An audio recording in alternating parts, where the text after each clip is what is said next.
ಮಂಡ್ಯ ಕೃಷಿಕ್ ಸರ್ವೋದಯ trust ವತಿಯಿಂದ KS ಪೂರ್ವಭಾವಿ ಪರೀಕ್ಷೆಗೆ ಮಾರ್ಚ್ 10ರಿಂದ ತರಬೇತಿ ಪ್ರಾರಂಭಿಸಲಾಗುತ್ತಿದೆ ಎಂದು ಟ್ರಸ್ಟಿನ ಖಜಾಂಚಿ ಡಾಕ್ಟರ್ ಕೆಬಿ ಬೋರಯ್ಯ ತಿಳಿಸಿದರು. ಸುದ್ದಿಗಾರರೊಂದಿಗೆ ಮಾತನಾಡಿದ ಅವರು, ಕೆಎಸ್ ಪೂರ್ವಭಾವಿ ಪರೀಕ್ಷೆಗೆ ಅರ್ಜಿ ಸಲ್ಲಿಸಲು ಏಪ್ರಿಲ್ 3 ಕಡೆಯ ದಿನಾಂಕವಾಗಿದ್ದು, ಸಾಮಾನ್ಯ ಅಭ್ಯರ್ಥಿಗಳಿಗೆ 600ರ ವರ್ಗ 2A 2B 3A 3Bಗೆ ಸೇರಿದ ಅಭ್ಯರ್ಥಿಗಳಿಗೆ ₹300, ಮಾಜಿ ಸೈನಿಕ ಅಭ್ಯರ್ಥಿಗಳಿಗೆ ₹50 ಹಾಗೂ ಪರಿಶಿಷ್ಟ ಜಾತಿ, ಪರಿಶಿಷ್ಟ ಪಂಗಡ ಹಾಗೂ ಅಂಗವಿಕಲ ಅಭ್ಯರ್ಥಿಗಳಿಗೆ ವಿನಾಯಿತಿ ನೀಡಲಾಗಿದೆ ಎಂದು ಹೇಳಿದರು. ಕೆಎಸ್ ಪೂರ್ವಭಾವಿ ಪರೀಕ್ಷೆಗೆ ಟ್ರಸ್ಟ್ ವತಿಯಿಂದ ತರಬೇತಿ ಆರಂಭಿಸಲಾಗಿದ್ದು, ತರಬೇತಿ ಪಡೆಯಲು ಇಚ್ಛಿಸುವವರು ಮೊಬೈಲ್ ಸಂಖ್ಯೆ 9902241722 ಅಥವಾ 9916089483 ಇಲ್ಲಿ ಸಂಪರ್ಕಿಸುವಂತೆ ತಿಳಿಸಿದರು.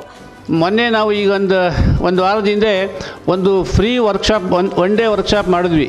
ಸುಮಾರು ಒಂದು 200 ಜನ ಮಕ್ಕಳು ಬಂದಿದ್ದರು. ಮಂಡ್ಯದ ಎಲ್ಲ ಫೈನಲ್ ಡಿಗ್ರಿಯವರು ಮತ್ತು ಫೈನಲ್ PGನವರು ಎಲ್ಲರೂ ಬಂದಿದ್ದರು. ಅವರಿಗೆ ವರ್ಕ್ಶಾಪ್ ಮಾಡಿ ಎಲ್ಲ ಮಾಹಿತಿಗಳನ್ನ ಈ KES ಸ್ಟೇಟ್ ಸರ್ವಿಸ್ ಎಕ್ಸಾಮಿನೇಷನ್ ಮಾಡೋದು ಹೇಗೆ ಅನ್ನೋದ್ರ ಬಗ್ಗೆ ಎಲ್ಲ ಮಾಹಿತಿಗಳನ್ನ ಕೊಟ್ಟು ಅವರಿಗೆ ಲಂಚ್ ಕೊಟ್ಟು ಸುಮಾರು ಒಂದು 3 ಗಂಟೆ ತನಕ ನಾವು ತುಂಬ ವಿಶದವಾಗಿ ಎಲ್ಲ ವಿಚಾರಗಳನ್ನ ಅವರಿಗೆ ಮುಟ್ಟಿಸಿದ್ದೇವೆ.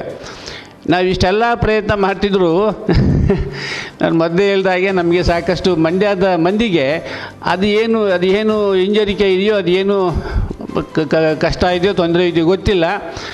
ನಮ್ಮ ಮುಂದೆ ಬರ್ತಾ ಇಲ್ಲ. ಈಗಾಗಲೇ ಒಂದು ಬ್ಯಾಚ್ ನಡೀತಾ ಇದೆ ನಮ್ಮದು ಟ್ರೈನಿಂಗು. ಗೋಷ್ಠಿಯಲ್ಲಿ ಲೋಕೇಶ್ ಉಪಸ್ಥಿತರಿದ್ದರು.